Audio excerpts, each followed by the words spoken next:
नमस्कार दोस्तों, डेट है आज की 29 मार्च 2021 और स्वागत है आपका एटोएल डिस्कशन में। सबसे पहले आपको और आपके परिवार को हैप्पी होली की हार्दिक शुभकामनाएं। और इश्यूज की बात करें तो 3 इशू आज हम डिस्कस करेंगे। सबसे पहले जुवेनाइल जस्टिस अमेंडमेंट बिल 2021 के बारे में बात करेंगे, इंडियन एक्सप्रेस का ये आर्टिकल है।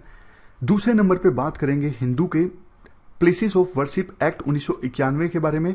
और तीसरे नंबर पे महिलाओं का मेंस्ट्रुअल स्टेटस के आधार पर जो डिस्क्रिमिनेशन होता है महिलाओं के साथ, और मेंस्ट्रुएशन स्टेटस के साथ जो टैबू जुड़ा हुआ है, उसके बारे में हम आर्टिकल डिस्कस करेंगे। चलिए डिस्कशन स्टार्ट करते हैं। First important article juvenile justice amendment bill 2021 से संबंधित है। आप जीएस पेपर 2 के इस टॉपिक से आर्टिकल को रिलेट कर सकते हो। ये सारे एस्पेक्ट्स हम कवर करेंगे इस आर्टिकल के डिस्कशन में। क्या कंटेस्ट है? हाल ही में लोकसभा में juvenile justice care and protection of children amendment bill 2021 पास हुआ। ये बिल 2015 के एक एक्ट को अमेंड करता है जिसका नाम है juvenile justice care and protection of children act 2015।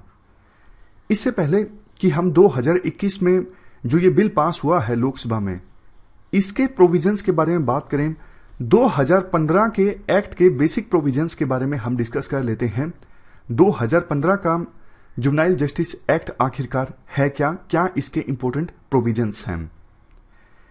देखो, जुवेनाइल जस्टिस एक्ट 2015 2000 के एक एक्ट को रिप्लेस करता है जिसका नाम था juvenile justice care and protection children act 2000।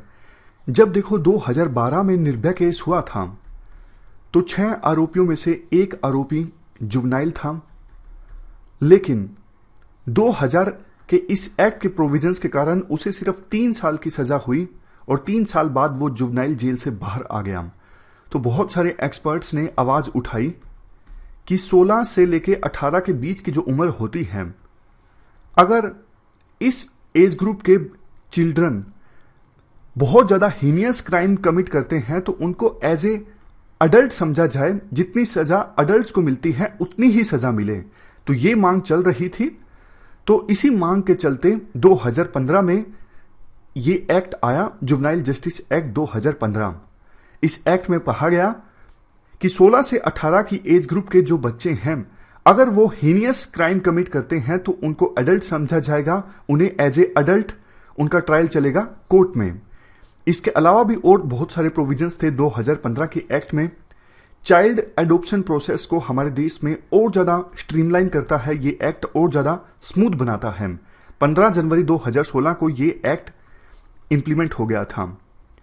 देखो, 2000 के एक्ट में जुवेनाइल वर्ड का इस्तेमाल किया गया है, लेकिन आमतौर पर जब भी जुवेनाइल वर्ड का इस्तेमाल होता है तो ऐसा लगता है कि जुवेनाइल जो होते हैं वो क्रिमिनल होते हैं, मतलब एक स्टिग्मा सा अटैच हो गया था जुवेनाइल वर्ड के साथ। तो 2015 के एक्ट में जुवेनाइल वर्ड की जगह चाइल्ड वर्ड का इस्तेमाल किया गया है, और वो चाइल्ड्स जिनके ऊपर किसी क्राइम को कमिट करने का आरोप है उनको संज्ञा दी गई है child in conflict with law. कई सारी नई डेफिनेशंस 2015 के एक्ट में चाइल्ड्स की इंक्लूड की गई, जैसे अनाथ बच्चे, अबेंडेंड बच्चे जिन्हें छोड़ दिया गया है, सरेंडर्ड चिल्ड्रन, और क्राइम्स की भी काफी सारी डेफिनेशन जैसे पेटी crime, serious crime, heinous crime. और देखो, ये कौन डिसाइड करेगा कि 16 से 18 साल की एज के बीच में अगर किसी बच्चे ने हीनियस क्राइम किया है तो उसे अडल्ट की तरह ट्राई किया जाए या फिर माइनर की तरह, ये कौन डिसाइड करेगा?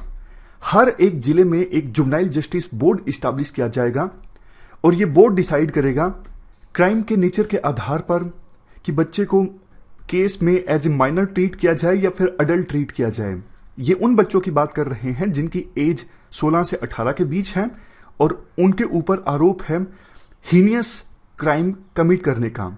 Next provision, child welfare committee setup की जाएगी हर एक जिले में, और उस कमेटी में कम से कम एक मेंबर महिला जरूर होंगी। जैसा हमने डिस्कस किया, एडॉप्शन प्रोसेस को और ज्यादा स्मूथ बनाता है 2015 का जुवेनाइल जस्टिस एक्ट, और ऑलरेडी जो एक अथॉरिटी है सेंट्रल एडॉप्शन रिसोर्स अथॉरिटी, इसे स्टैट्यूटरी स्टेटस मिलता है इस जुवेनाइल जस्टिस एक्ट 2015 में, ताकि ये कमेटी, ये अथॉरिटी और ज्यादा इफेक्टिवली काम कर सके। नेक्स्ट, 2015 का एक्ट ये कंपलसरी करता है जितने भी चाइल्ड केयर इंस्टीट्यूशंस हैं, चाहे वो स्टेट गवर्नमेंट के द्वारा रन किए जा रहे हैं, किसी एनजीओ के द्वारा, किसी वॉलंटरी ऑर्गेनाइजेशन के द्वारा, सबको रजिस्टर करवाना होगा इस एक्ट के इंप्लीमेंटेशन के 6 महीने के अंदर अंदर। समझ गए? और ये एक्ट कब इंप्लीमेंट होना स्टार्ट हुआ था? 15 जनवरी 2016 को। तो 15 जुलाई 2016 से पहले सभी चाइल्ड केयर इंस्टीट्यूशंस को अपने आप को रजिस्टर करवाना था। तो ये हमने 2015 के एक्ट की मुख्य प्रोविजंस की बात की। अब क्वेश्चन ये उठता है कि क्या कमी थी 2015 के इस एक्ट में कि अभी अमेंडमेंट बिल लाने की आवश्यकता पड़ी इस 2015 के एक्ट को अमेंड करने के लिए। देखो, हाल ही में national commission for protection of child rights ने चाइल्ड केयर इंस्टीट्यूशंस की ऑडिटिंग की और ऑडिटिंग में यह पाया कि वो चाइल्ड केयर इंस्टीट्यूशंस जो एनजीओज के द्वारा रन किए जाते हैं, उनमें से बहुत सारे चाइल्ड केयर इंस्टीट्यूशंस अभी भी रजिस्टर्ड नहीं हैं। इवन 2015 में जब साफ तौर पे बोला गया था कि इस एक्ट के आने के 6 महीने के अंदर अंदर सभी चाइल्ड केयर इंस्टीट्यूशंस को रजिस्टर करवाना है, अभी भी बहुत सारे इंस्टीट्यूशंस रजिस्टर्ड नहीं हैं।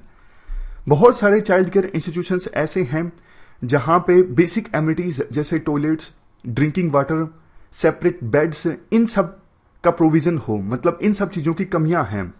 रिहेबिलिटेशन ऑफ चिल्ड्रन पर फोकस नहीं किया जाता।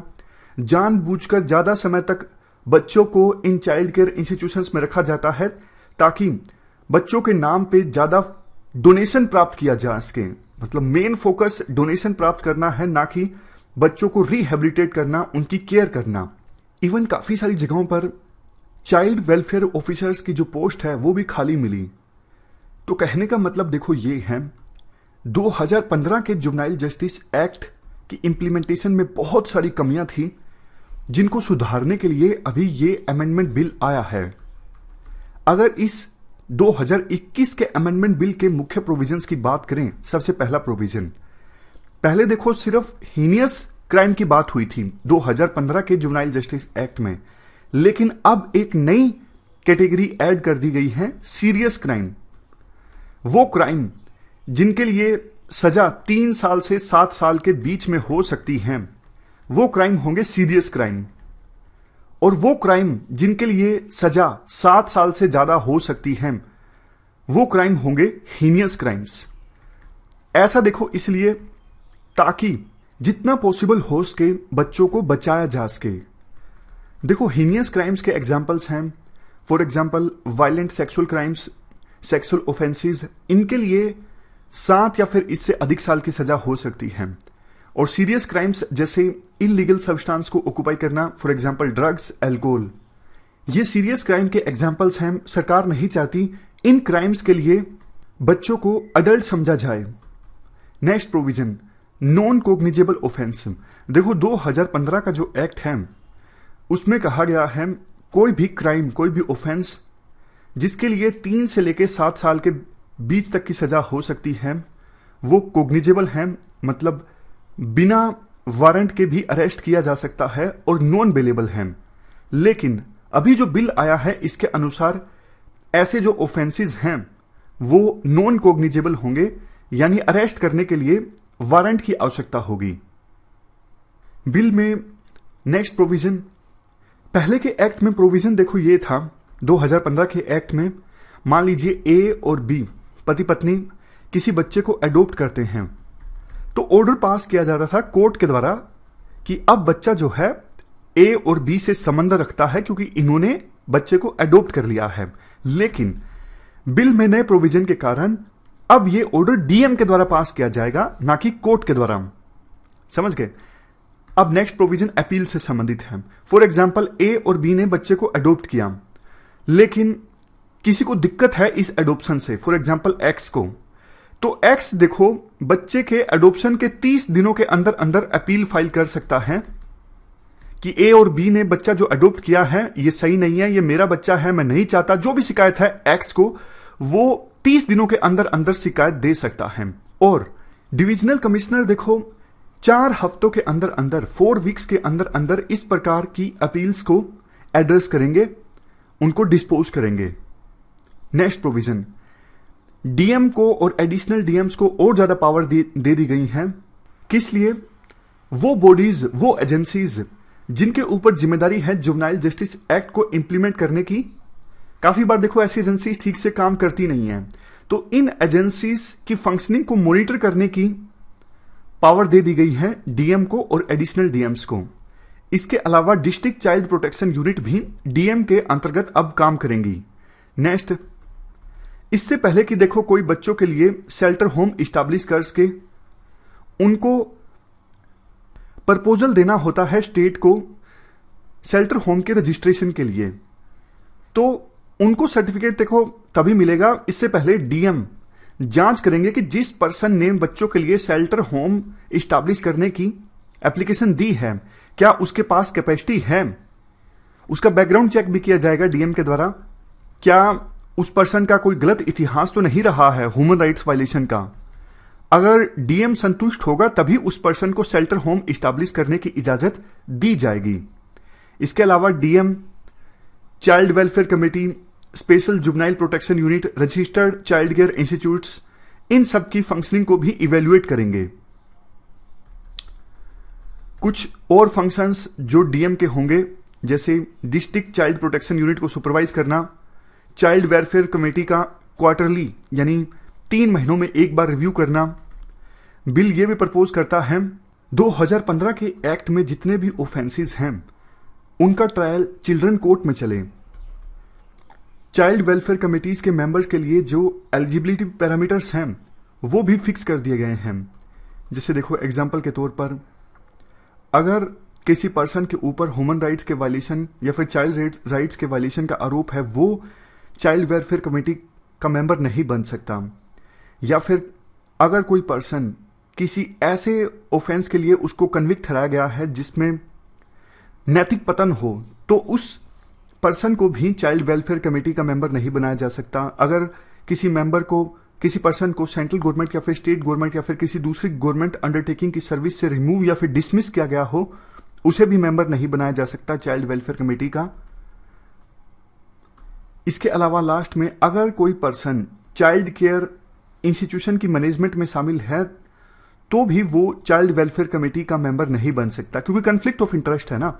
अगर कोई चाइल्ड केयर इंस्टीट्यूशन की मैनेजमेंट में है, वही कमेटी में भी शामिल है, तो फिर वो पर्सन अपने चाइल्ड केयर इंस्टीट्यूशन की देखरेख तो ढंग से करेगा नहीं ना, कन्फ्लिक्ट ऑफ इंटरेस्ट है, क्योंकि इस कमेटी का काम ही ये है कि चाइल्ड केयर इंस्टीट्यूशंस की देखरेख करना। नेक्स्ट प्रोविजन, चिल्ड्रन की डेफिनेशन को भी एक्सपेंड किया गया है। वो बच्चे जो ट्रैफिकिंग, ड्रग अब्यूज या फिर चाइल्ड लेबर का शिकार हैं, उनको भी जगह मिली है नए अमेंडमेंट बिल में। या फिर इवन वो बच्चे जिनको उनके गार्डियंस के द्वारा छोड़ दिया गया है। तो ये सारे मुख्य प्रोविजंस हैं। कंक्लूजन में देखो एक ही बात बोली जाती है कि डीएम को बहुत सारी पावर दे दी गई है नए अमेंडमेंट बिल में। डीएम के पास ऑलरेडी बहुत काम होता है, तो वो अपनी जिम्मेदारी ठीक से निभा पाएंगे, इस पर क्वेश्चंस रेज होना स्वाभाविक है। तो ये हमने पूरा आर्टिकल डिस्कस किया जुवेनाइल जस्टिस एक्ट को अमेंड करने के लिए नए अमेंडमेंट बिल से संबंधित, जो अब लोकसभा में पास हो गया है। चलते हैं आगे। Next article places of worship से संबंधित है। आप जीएस पेपर 2 के इस टॉपिक से आर्टिकल को रिलेट कर सकते हो। ये सारे एस्पेक्ट्स हम कवर करेंगे इस आर्टिकल के डिस्कशन में। देखो एक चीज आपको पता है, हमारे देश में प्लेसेस ऑफ वर्शिप को लेके काफी बार कंट्रोवर्सी उठती रहती है। जैसे अयोध्या में मंदिर बनेगा या नहीं बनेगा, बहुत सालों तक ये कंट्रोवर्शियल इशू रहा। आखिर में सुप्रीम कोर्ट की इस मुद्दे पर जजमेंट आई 2019 में। 1991 का देखो एक एक्ट है, the places of worship special provisions act 1991। ये एक्ट बहुत समझदारी के साथ सरकार लेकर आई थी, क्योंकि अयोध्या में देखो मंदिर बनेगा या मस्जिद की जगह है, इसको लेके हमारे देश में बहुत पोलराइजेशन हुआ धर्म को लेके हिंदू मुस्लिम्स के बीच। तो सरकार नहीं चाहती थी कि इस जगह को छोड़ के दूसरे जो प्लेसेस ऑफ वर्शिप हैं उनको लेके भी लड़ाई हो कि यहां पे मंदिर बनेगा या फिर मस्जिद बनेगी। तो 1991 में सरकार जो ये एक्ट लेके आई थी, काफी समझदारी के साथ लेके आई थी कि 15 अगस्त 1947 को प्लेसेस ऑफ वर्शिप का जो स्टेटस था, जहां पे मस्जिद थी वहां पे मस्जिद ही रहेगी और जहां पे टेंपल है वहां पे टेंपल ही रहेगा। ये सिर्फ मस्जिद और टेंपल का एग्जांपल है। मतलब जिस धर्म का जो प्लेस ऑफ वर्शिप है, 15 अगस्त 1947 को वही स्टेटस मेंटेन रहेगा आगे भी। सरकार ये एक्ट देखो इसलिए लेके आई थी कि जो पोलराइजेशन, जो कंट्रोवर्सी अयोध्या में टेंपल और मस्जिद को लेके हुआ, वो किसी और जगह को लेके ना हो। इसलिए जो स्टेटस था 15 अगस्त 1947 को, वही स्टेटस मेंटेन रहे। अदरवाइज देखो बहुत सारे ऐसे केसेस कोर्ट में आ जाते कि अभी यहां पे मस्जिद है, पुराने समय में यहां पे मंदिर था, अभी यहां पे मंदिर है, पुराने समय में यहां पे मस्जिद थी। तो जो था भाई वो ही रहे। 15 अगस्त 1947 को जो था वही बरकरार रहेगा, ये एक्ट बोलता है। इतना जरूर है, देखो इस एक्ट ने एग्जम्पशन दे दिया था अयोध्या में राम जन्मभूमि से संबंधित केस को। इस एक्ट में यह भी बोला गया, ये स्टेट की ड्यूटी बनती है कि 15 अगस्त 1947 को प्लेसेस ऑफ वर्शिप को लेके जो स्टेटस था वो स्टेटस मेंटेन रहे, वही उसी स्टेटस को प्रोटेक्ट करना, ये स्टेट की ड्यूटी बनती है। इसके अलावा इस एक्ट में यह भी बोला गया था कि राम जन्मभूमि केस को छोड़ के प्लेसेस ऑफ वर्शिप से संबंधित जो भी केसेस हैं, जो 1947 से पहले के स्टेटस से संबंधित हैं, वो रद्द हो जाएंगे, वो केसेस जो है वो डिसमिस हो जाएंगे। हां देखो इतना जरूर है, अगर 15 अगस्त 1947 के बाद किसी प्लेस ऑफ वर्शिप का स्टेटस जो चेंज हुआ है उसको लेके केस चल सकता है। 15 अगस्त 1947 को जो स्टेटस था वो मेंटेन रहेगा, उसके बाद अगर किसी ने स्टेटस चेंज कर दिया है, उससे संबंधित कोई केस है तो वो चलता रहेगा। ये सारे प्रोविजंस देखो इस एक्ट के अलग अलग सेक्शंस में है, जैसे सेक्शन 3, सेक्शन 4 क्लास 2। मतलब सारे सेक्शंस आपको डिटेल से याद रखने की आवश्यकता नहीं है। मतलब ऐसी संभावना नहीं है कि यूपीएससी ये क्वेश्चन पूछेगी places of worship special provisions act 1991 के प्रोविजंस के बारे में बताइए, नहीं। एसेंस आपको पता होने चाहिए इस एक्ट की। क्वेश्चन अगर आएगा तो ब्रॉडर पर्सपेक्टिव से आएगा। सेक्शन 6 वैसे ये बोलता है कि इस एक्ट के प्रोविजंस का अगर कोई वायलेशन करता है तो उसे मैक्सिमम 3 साल की सजा हो सकती है और फाइन भी लगाया जा सकता है। अब आपके दिमाग में आया होगा कि एक्ट तो चलो मान लिया, अच्छा है, ये 1991 का, अभी क्यों न्यूज में आया है ये? देखो वैसे तो जब ये राम जन्मभूमि से संबंधित केस का निपटारा सुप्रीम कोर्ट ने किया था 2019 में 5 जजेस की कॉन्स्टिट्यूशनल बेंच ने, तो उस समय 1991 के इस एक्ट को सही ठहराया था। बट हाल ही में सुप्रीम कोर्ट में एक और पिटीशन फाइल की गई। पिटिशनर ने ये कहा 1192 से लेके 1947 के बीच बहुत सारे इन्वेडर्स यानी आक्रमणकारी हमारे देश में आए और उन्होंने प्लेसेस ऑफ वर्शिप को बदल दिया। मतलब साफ तौर पर इशारा आपको पता ही है क्या था पिटिशनर का, कि जहां पे मंदिर थे वहां पे दूसरे प्लेसेस ऑफ वर्शिप इस्टेब्लिश कर दिए गए और मिलिट्री पावर की सहायता से ऐसा हुआ। तो नॉर्थ से साउथ, ईस्ट से वेस्ट में बहुत सारे प्लेसेस ऑफ वर्शिप को अपवित्र कर दिया गया और ऐसे प्लेसेस जहां पे तीर्थ यात्रा होती थी उनको भी नुकसान पहुंचाया गया। तो पिटिशनर ने कहा 1991 का जो ये एक्ट है जो स्टेटस को मेंटेन करता है, ये रुकावट है एक प्रकार से इंडिया के कल्चर से जुड़े पुराने जो पिलग्रिमेज सेंटर्स हैं उनके रिवाइवल में। समझ गए ना पिटिशनर ने क्या बोला? पिटिशनर ने कहा कि 1991 का जो एक्ट जो स्टेटस को मेंटेन करता है वो एक्ट गलत है, स्टेटस को मेंटेन नहीं होना चाहिए। तो 1947 से पहले ऐसे प्लेसेस ऑफ वर्शिप जिन पर मिलिट्री पावर की सहायता से किसी और प्लेसेस ऑफ वर्शिप में बदल दिया गया, उनको फिर से रिवाइवल की आवश्यकता है। तो एक प्रकार से पिटिशनर ये बोलना चाह रहे हैं कि राम जन्मभूमि जैसे जो केस हैं वो और जगह भी चलने चाहिए। इस पिटीशन के जवाब में सुप्रीम कोर्ट ने सेंट्रल गवर्नमेंट को नोटिस जारी किया कि भैया क्या ये एक्ट जो है ये गलत है या सही है। राइटर ये बोलते हैं कि आप गड़े मुर्दे क्यों उखाड़ रहे हो? ऑलरेडी हमारे देश में काफी पोलराइजेशन है, नफरत काफी ज्यादा बढ़ी है पिछले कुछ सालों में। अगर ये एक्ट चला गया तो प्लेसेस ऑफ वर्शिप को लेके बहुत सारे केस हमारे देश में खुल जाएंगे और खास करके हिंदू मुस्लिम्स के बीच नफरत का माहौल जो है वो और ज्यादा बनेगा। तो ये एक्ट बिल्कुल सही है, इसको फिलहाल आप अपहेल्ड कीजिए और 1947 को जो स्टेटस को था ना उसे मेंटेन कीजिए। तो ये हमने पूरा आर्टिकल डिस्कस किया प्लेसेस ऑफ वर्शिप से संबंधित। चलते हैं आगे। नेक्स्ट आर्टिकल, महिलाओं के साथ काफी जगहों पर डिस्क्रिमिनेशन होता है उनके मेंस्ट्रुएशन स्टेटस के कारण, उससे संबंधित ये आर्टिकल है। आप जीएस पेपर 2 के इस टॉपिक से आर्टिकल को रिलेट कर सकते हो। ये सारे एस्पेक्ट्स हम इस आर्टिकल में कवर करेंगे। देखो, फरवरी 2020 में गुजरात के भुज में एक बहुत ही ज्यादा हैरान करने वाला मामला सामने आया। श्री सहजानंद गर्ल्स इंस्टीट्यूट, ये गुजरात के भुज में है।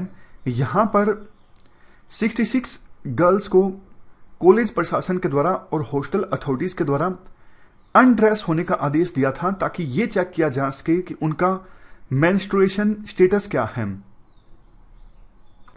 जब इस घटना की जांच हुई तो वाइस चांसलर ने इस घटना को जस्टिफाई किया और कहा कि गर्ल्स के मेंस्ट्रुएशन स्टेटस को इसलिए चेक किया जा रहा था क्योंकि हॉस्टल में रूल है वो गर्ल्स जो अभी अपनी मेंस्ट्रुएशन साइकिल पे हैं उनको दूसरी गर्ल्स के साथ भोजन नहीं लेना है, मील नहीं लेनी है।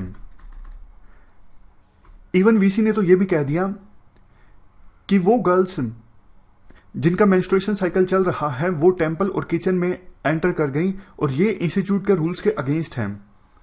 अब देखो, इस मामले से संबंधित एक पिटीशन फाइल की गई थी गुजरात हाईकोर्ट में। गुजरात हाईकोर्ट ने वर्डिक्ट दिया है नीरज हारी Mukul Sinha versus union of India case में। गुजरात हाईकोर्ट ने गाइडलाइंस जारी की है कि स्टेट को मेंस्ट्रुएशन से संबंधित जो टैबू जुड़ा हुआ है हमारे समाज में और महिलाओं के साथ डिस्क्रिमिनेशन होता है अगर मेंस्ट्रुएशन साइकिल चल रहा है, तो ये जो टैबू, ये स्टिग्मा जो अटैच है, स्टेट को कोशिश करनी चाहिए इस टैबू को, इस स्टिग्मा को हटाया जाए, ज्यादा से ज्यादा जागरूकता पैदा की जाए मेंस्ट्रुएशन साइकिल के बारे में कि ये टोटली नेचुरल प्रोसेस है।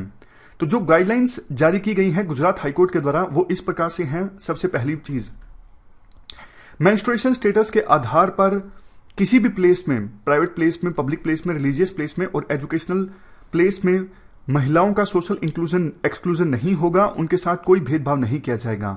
दूसरा पॉइंट, स्टेट गवर्नमेंट जागरूकता फैलाएगी, स्टेट गवर्नमेंट सिटीजन्स को जागरूक करेगी कि महिलाओं के साथ डिस्क्रिमिनेशन उनके मेंस्ट्रुअल स्टेटस के आधार पर ये गलत है और ये जागरूकता फैलाई जाएगी पब्लिक प्लेसेस में पोस्टर्स लगा के, स्कूल करिकुलम में ये सब चीजें शामिल करके।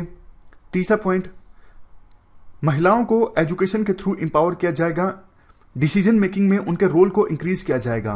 नेक्स्ट पॉइंट, हेल्थ वर्कर्स जैसे कि देखो आशा वर्कर्स, आंगनवाड़ी वर्कर्स, इनको सेंसिटाइज किया जाएगा मेंस्ट्रुएशन बायोलॉजी के बारे में ताकि ये फर्दर ग्रासरूट लेवल पे नॉलेज स्प्रेड कर सके मेंस्ट्रुअल बायोलॉजी के बारे में। पांचवा पॉइंट, स्टेट गवर्नमेंट कैंपेन चलाएगी, इस कैंपेन में एनजीओज और दूसरे प्राइवेट ऑर्गेनाइजेशंस को इन्वॉल्व किया जाएगा अवेयरनेस फैलाने के लिए। Sixth point, state government menstruation status के आधार पर अगर महिलाओं का कहीं पर सोशल एक्सक्लूजन होता है